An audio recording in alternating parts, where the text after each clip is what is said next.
Preguntara, ¿quién es este Jesús? ¿Cómo contestaría esa pregunta? Podría darles una respuesta clara, sólida y bíblica de quién es Jesús, o titubearía diciendo, él fue, veamos, creo que nació en tal y en tal época, es decir, ¿podría o no darles una buena respuesta? ¿Tiene usted la clase de relación con Jesús que, si alguien le hiciera esa pregunta, no tendría dificultad en contestarla lo que él ha hecho en su vida, lo que la Biblia dice sobre él? Y, ¿quién es Jesús? Es una pregunta que Jesús hizo a sus discípulos. ¿Quién dicen los hombres que soy? Ahora quiero que vayan al capítulo 16 de Mateo y quiero que veamos esta pregunta. Y quiero que veamos esta respuesta y quiero que la piensen en sus corazones hoy día. Si alguien les pregunta, ¿quién es Jesús? ¿Cómo respondería esa pregunta? ¿Podrían contestarla con convicción, con confianza, con seguridad? ¿Podrían contestarla de tal manera que pueda darles alguna referencia bíblica sobre por qué usted cree que Jesús es quien dijo ser? En el capítulo 16 de Mateo, en el versículo 13, viniendo Jesús a la región de Cesarea de Filipo, preguntó a sus discípulos diciendo, ¿quién dicen los hombres que es el Hijo del Hombre? Ellos dijeron, unos Juan el Bautista, otros Elías y otros Jeremías o alguno de los profetas. Él les dijo, ¿y vosotros quién decís que soy yo? Respondiendo Simón dijo, tú eres el Cristo, el Hijo del Dios viviente. Pero él no les estaba haciendo esa pregunta para obtener información. Él les hizo esa pregunta porque quería asegurarse que ellos entendían, porque a decir verdad es una de las preguntas más importantes que cualquier persona tendrá que contestar en la vida. ¿Quién es este Jesús? ¿Él es lo que dice ser? ¿Qué dice la Biblia acerca de él? Entonces le respondió diciendo, bienaventurado Simón, hijo de Jonás, porque no te lo reveló carne ni sangre, sino mi Padre que está en los cielos. Le dijo Pedro, no lo averiguaste por tu cuenta, Dios Padre te lo reveló. Y cuando pienso en esa pregunta, ¿qué importancia tiene? ¿Qué importancia tiene quién sea Jesús? ¿Tiene alguna importancia? Y la respuesta es sí importa muchísimo. Conocer a Jesús como Salvador personal, eso moldea nuestro carácter. No podemos ser iguales. Cuando recibimos y aceptamos a Jesucristo por lo que Él es, nuestro carácter mismo cambia, debido al impacto que Jesucristo tiene en la vida de una persona. En segundo lugar, impacta nuestras creencias. Y no solo impacta nuestras creencias acerca de Él, impacta lo que creemos acerca de todo. Cuando Jesucristo se vuelve nuestro Salvador y Señor, vemos las cosas de otra manera. Formulamos otra clase de juicios. Nuestra vida tiene un aire diferente. Hay un sentido de seguridad diferente en nuestra vida. Y en tercer lugar es que influye en nuestro estilo de vida. Esto es lo que dice la Biblia. De modo que si alguno está en Cristo, es decir, si conoce a Cristo, nueva criatura es esa persona, las cosas viejas pasaron y aquí todas son hechas nuevas. O sea, que impacta nuestro estilo de vida, influye en nuestro estilo de vida. Las cosas no siguen siendo iguales. Y no solo eso, determinará nuestro destino eterno. Por eso es que saber quién es Jesús al final es tan importante. Su destino eterno, donde usted va a vivir por toda la eternidad, depende de su entendimiento y su relación personal con Jesucristo, y esa es una verdad ineludible. Usted no puede evitarla. Está establecido para los hombres que mueren una sola vez. ¿Y después qué? Y después de esto el juicio. ¿Quién está en el juicio? El Señor Jesucristo. Por lo tanto, al pensar en qué importancia tiene, es pero muy importante porque afecta a todo aspecto de nuestra vida, nuestro carácter, creencia, pero sobre todo nuestro destino eterno. Cuando usted sabe quién es Jesús y lo recibe como su Salvador personal, esas 4 cosas son absolutas. Si eso fuera lo único que sabe, sería suficiente para decirle a alguien cómo ser salvo y por qué deben ser salvos y quién es el Señor Jesucristo. Al menos sería un buen comienzo. ¿Y cómo? Estas cosas son ciertas y las personas comienzan a entender eso y usted entiende eso. Quiero que piensen en las Escrituras al leer los Evangelios, sobre todo, y háganse esta pregunta: ¿quién es este Jesús? A menudo las personas son salvas, son bautizadas y piensan, eso es todo. Pues eso no es todo. Ahí es donde comenzamos a entender quién es Jesús. Y recuerdo cuando yo fui salvo, solo tenía 12 años de edad, y el pastor me pidió que compartiera mi testimonio con las personas, lo que Jesús había hecho por mí. Era una buena pregunta, pero para un joven de 12 años, la pregunta que Jesús había hecho por mí, recuerdo que dije, no sé todo lo que ha hecho por mí, pero sé que Él me salvó hoy. Y ahora recuerdo que nadie me paró, ni me dijo nada. Ahora que eres salvo, Charles, déjame hablarte sobre lo que eso significa. Tuve que averiguarlo por mi cuenta. Escuchando sermones, no recuerdo mucho de lo que dijo, pero ¿qué sabes acerca de Jesús? Si alguien dice, ¿quién es este Jesús? Si además de decir que conozco que Él me salvó, que he sido bautizado y que voy al cielo, además de eso, ¿qué diría usted? Y lo que Jesús les estaba diciendo es, ¿quién dicen los hombres que soy yo? Así que pensemos un momento. ¿Quién es este Jesús? Pensemos en sus comienzos, por ejemplo. Su nacimiento fue profetizado 700 años antes de su nacimiento. Fue concebido por el Espíritu Santo. Nació de una virgen y fue parte de la creación del mundo en el cual Él nació. Cuando la Biblia dice en Génesis, hagamos al hombre a nuestra imagen, ¿quién pudo haber sido sino Dios Padre, Dios el Hijo y Dios el Espíritu Santo?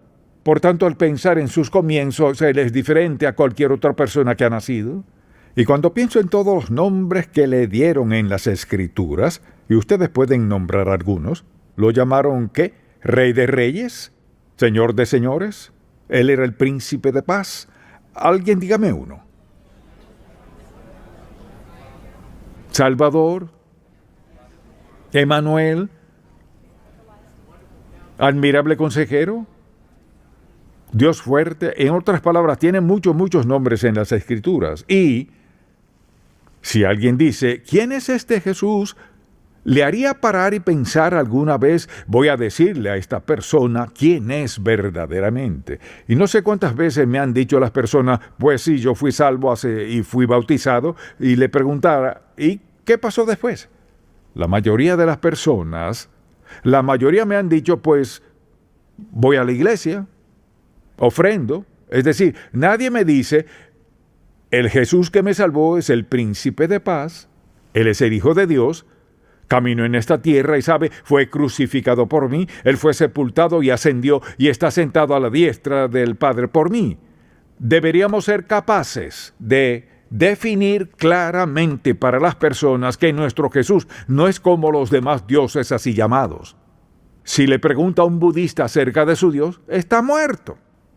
Podemos empezar a ir y cubrir todas las religiones del mundo. Somos la única religión, si quiere llamarnos personas religiosas, que tienen un Salvador que fue crucificado por nosotros, que murió en una cruz, que derramó su sangre, que fue sepultado, que ascendió y está sentado a la diestra del Padre intercediendo por nosotros, ayudándonos cada día de nuestra vida.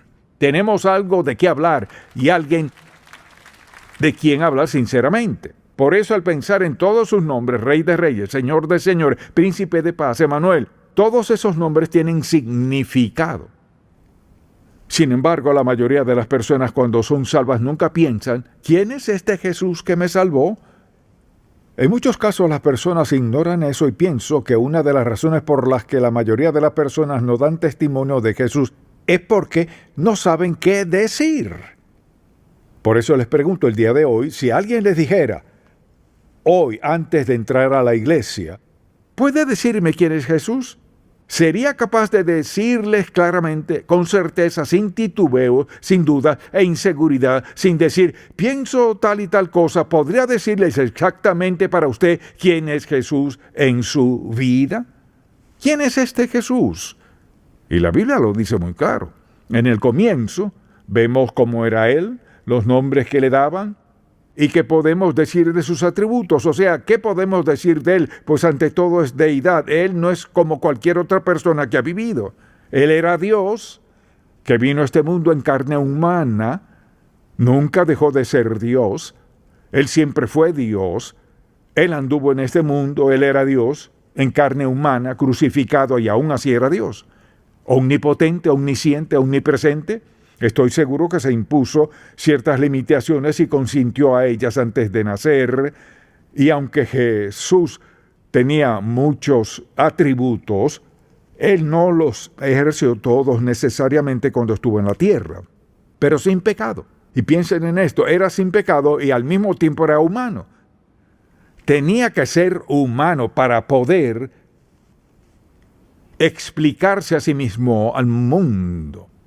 Pero también tuvo que ser sin pecado para morir por nuestros pecados. Y a menudo cuando las personas hablan de Jesús lo tratan como una persona común y corriente. Sin embargo, Él era el Hijo de Dios y murió en la cruz, pues tenía que ser sin pecado. ¿Por qué tuvo que morir? Ciertamente una de las características, hay muchas características de Jesús, su misericordia y las demás. Jesús era un hombre de amor. Él lo demostró, lo enseñó. Y a menudo se nos olvida esa parte, que somos hijos e hijas de un Dios amoroso.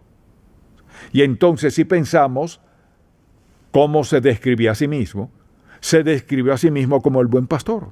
¡Qué forma tan maravillosa de describirse a sí mismo para que supiéramos cómo relacionarnos con Él! Un buen pastor velaba por sus ovejas, protegía sus ovejas, vigilaba sus ovejas, amaba sus ovejas, estaba dispuesto a defender a sus ovejas. Jesús dijo que Él es el buen pastor. Por lo tanto, al pensar en Él, ¿piensa que es un buen pastor en su vida? Y tantos cristianos hablan de Él como si estuviera allá arriba en algún lugar, está sentado a la diestra del Padre. Pero sí, al mismo tiempo mora en el corazón de todo creyente. Dios Padre, Dios Hijo, Dios el Espíritu Santo, tres personas de la Trinidad, y sin embargo actúan juntas. Jesucristo está sentado en el trono de nuestros corazones, presencia del Espíritu Santo. Él es el buen pastor, lo conocemos como el Salvador, el buen pastor. También dijo que era el pan de vida. Esa es su forma de decir, voy a alimentarlos con lo que necesitan para que sean, para que crezcan espiritualmente. Quiero hacerlos como yo en todo lo posible, un seguidor del Padre Celestial, caminando obedientemente en su camino y en su voluntad. Él se refirió a sí mismo como la vid y el pámpano. Nosotros somos el pámpano, Él es la vid. La savia que fluye en la vid, fluye en los pámpanos, eso es lo que nos da vida. Usted y yo tenemos el Espíritu de Dios morando en nosotros porque estamos relacionados con Él. Y claro que lo dijo de distintas maneras, pero en los versos que conocemos de Juan 14, Él dice: yo soy el camino y la verdad y la vida. Y los que creemos en Él, tenemos vida eterna. Él es una persona muy específica en quien podemos creer y confiar. Y al pensar en eso, pienso en la vida extraordinaria de Jesús. Piénselo un momento.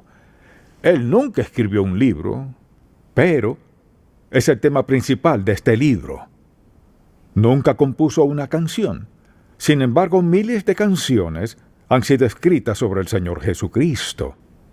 Nunca construyó una casa, pero las Escrituras dicen que fue a prepararnos un lugar, a construirnos una casa. Y Él nunca viajó más de 100 millas de su casa, quizás menos. Piensen en esto. Jesús nunca viajó más de 60 millas del lugar donde nació y ha impactado al mundo entero. Y Él, pensemos en esto. Al pensar en todas las personas que sanó Jesús, Él no era médico, era el gran médico. Y sigue sanando a las personas hoy en día. No hay nadie como Él. Y podríamos seguir describiendo al Señor Jesús, quién era y cómo anduvo entre los hombres. Y sin embargo fue crucificado. Y piensen en lo perfecto que Él era, siempre amoroso.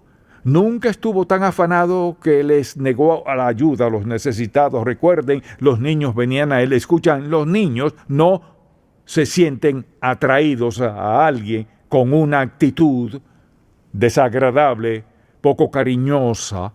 Sabemos algo de las personas por la forma como los niños se relacionan con ellas. Tienen algo innato, dado por Dios, un discernimiento divino que les dice dónde está el amor y la bondad y la aceptación y todo lo demás. Y Jesús era así de amable. Tuvo que decirle a sus discípulos, miren, yo cuidaré de los niños. Ustedes cuídense a sí mismos un momento. Déjenme amar a estos niños y dejen que ellos me amen a mí también. Así era Él. Nadie que ha vivido ha sido como Él.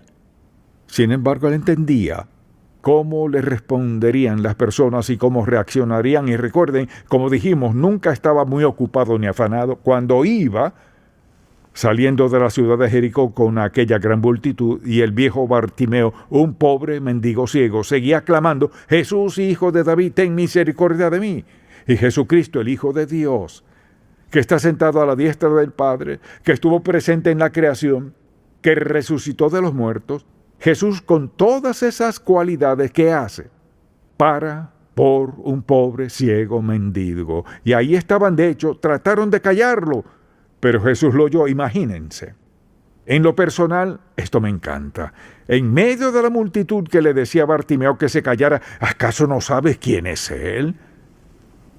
Jesús oyó, por encima de la multitud, el clamor de un pobre mendigo ciego, y se detuvo allí suficiente tiempo para satisfacer su necesidad, y le dijo, Bartimeo, ¿qué quieres que te haga? Bartimeo le dijo, Maestro, que recobre la vista. Y recobró la vista y le seguí en el camino. Y pienso, qué hermosa imagen de Jesús. Todo el mundo le decía, cállate. ¿No sabes quién es Él? Imagínense, lo cierto es que no sabían quién era Él. ¿Acaso no sabes quién es este? Es Jesús el Mesías. Y Él le dijo, Maestro, que recobre la vista. La próxima vez que usted se incline a orar y se le dificulte la comunicación por estar pensando en todas las cosas que enfrenta en la vida, quizás su matrimonio, sus hijos, su trabajo, su salud, o lo que sea, y se pregunta si Dios le escucharía, recuerde esto. Si Él escuchó al pobre ciego mendigo a quien la gente ignoraba y a quien detestaba ver junto al camino, a quienes Jesús dijo, paren y llámenme a ese hombre. Y tomó tiempo cuando iba camino a Jerusalén y nunca pasaría por ahí otra vez. Eso me hizo entender hace mucho que el Señor Jesús nunca está demasiado ocupado para escucharme. Y nunca podía traerle un problema que lo dejara impotente o dudando qué hacer. Jesús nunca tuvo que dudar lo que debía hacer. Pienso en eso y me dan ganas de gritar. Él nunca dudó de lo que debía de hacer. Siempre estaba preparado y listo y era capaz de satisfacer la necesidad de toda persona. Y me pregunto si a veces se nos olvida quién es Él. Lo vemos como una persona de la Trinidad, pero no lo vemos como una persona. Cuando anduvo entre nosotros, y ven, ciertamente Dios podía haber concertado la redención de otra manera, pero envió a un bebé que creció, se hizo un joven y se hizo hombre. Envió a Jesús para andar entre nosotros, para que entendiéramos cómo se siente Dios y cuánto nos ama y todas las cosas que Dios hace por nosotros.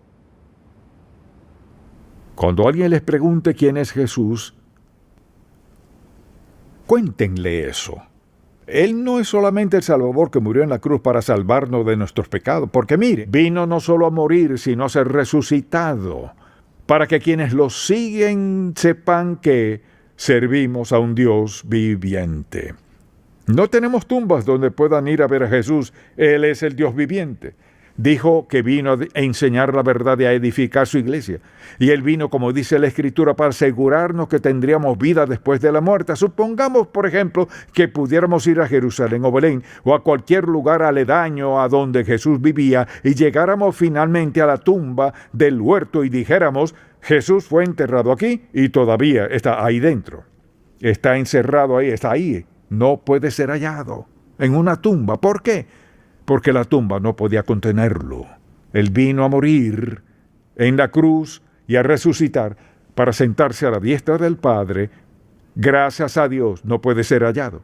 Gracias a Dios no está en la tumba. Gracias a Dios que está sentado a la diestra del Padre, haciendo ¿qué? Intercediendo por nosotros, escuchando nuestras oraciones, sanando nuestras aflicciones, sanando nuestras enfermedades y dolencias. Él es un Cristo viviente.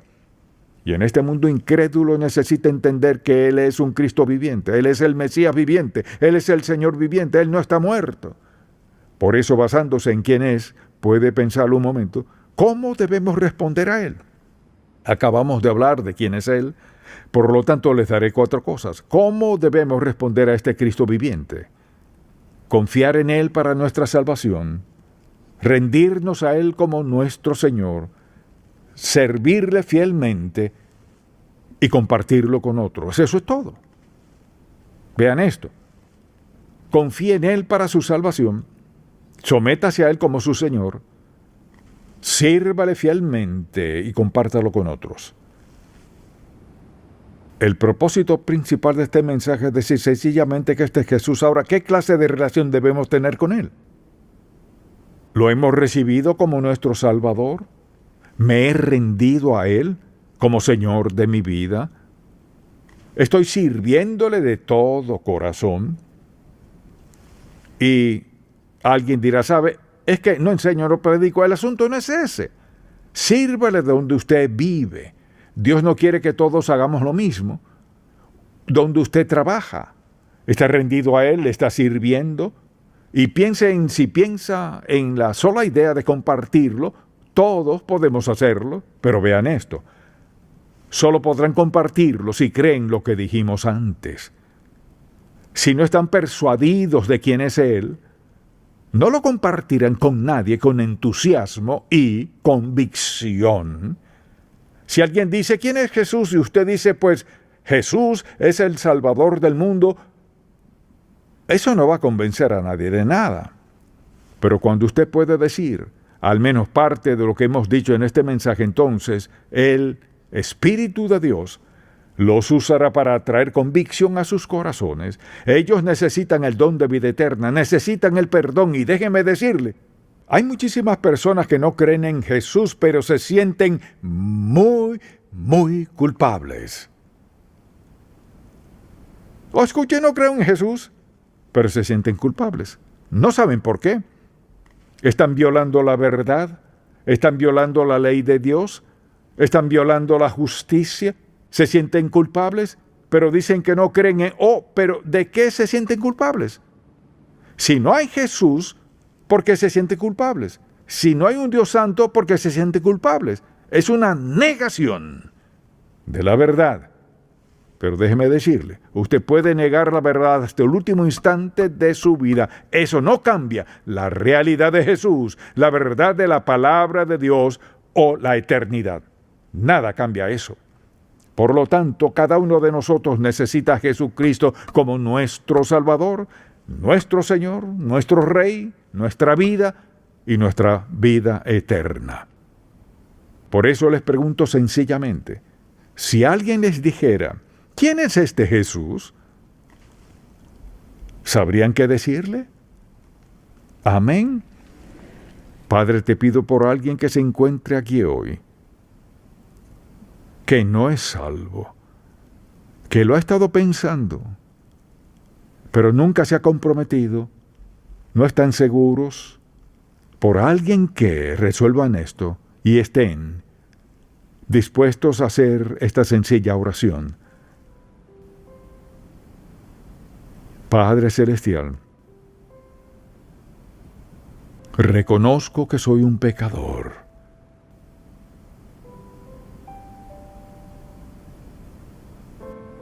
Creo que la muerte de Jesús en la cruz pagó mi deuda de pecado por completo. Te pido que perdones mis pecados, no porque yo lo merezca, sino porque tú me amaste lo suficiente para perdonarme. Te rindo mi vida hoy a recibirte como mi Salvador y mi Señor.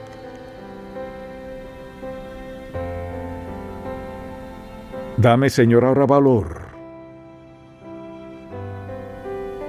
para compartir lo que hiciste hoy por mí con los que voy a conocer, con los que ya conozco, que no te conocen como su Salvador. Concédeme valor